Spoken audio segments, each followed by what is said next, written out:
সুরাল ফুরকানের 63 নম্বর আয়াতে বলেন ওয়া ইবাদুর রাহমানিল্লাযীনা ইয়ামশুনা আলাল আরদি হাওনা।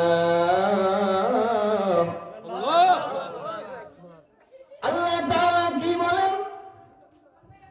আল্লাহ তাআলা বলেন এই পৃথিবীর মধ্যে যারা আশিক রাসূল দাবি করবে, মুমিন মুসলমান দাবি করবে, যারা এই পৃথিবীর জমিনে আল্লাহ তাআলার মুমিন বান্দা দাবি করবে, আল্লাহ তাআলা বলেন আমার মুমিন বান্দা কোন সময় অহংকার করতে পারে না।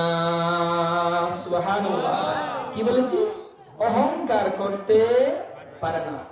এখন বলেন তো অহংকার একটা মারাত্মক জিনিস। এই অহংকার আপনার 100 বছরের আমলকে ধ্বংস করে দিতে পারে। যেমন 500 লিটার দুধের মধ্যে যদি 100 গ্রাম কেরেস তেল ঢেলে দেওয়া হয়, যেভাবে দুধটা নষ্ট হয়ে যায়, আপনার জিন্দগির আমল অহংকার করবার কারণে নষ্ট হয়ে যাবে। কি বলে একটু মনে রাখবেন।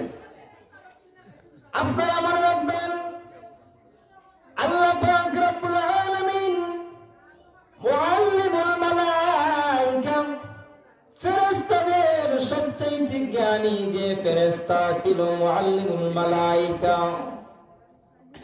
আল্লাহ পাক রব্বুল আলামিন এই মুআল্লিমুল মালায়েকাকে শুধুমাত্র কেবলমাত্র অহংকার করবার কারণে বিতাড়িত শয়তান বানিয়ে দিয়েছেন। একটু খেয়াল করবেন কি বলেছেন? বিতাড়িত শয়তান বানিয়ে দিয়েছেন। মুআল্লিমুল মালায়েকা ফেরেশতাদের উস্তাদ ছিল, সব ফেরেশতার বড় ছিল।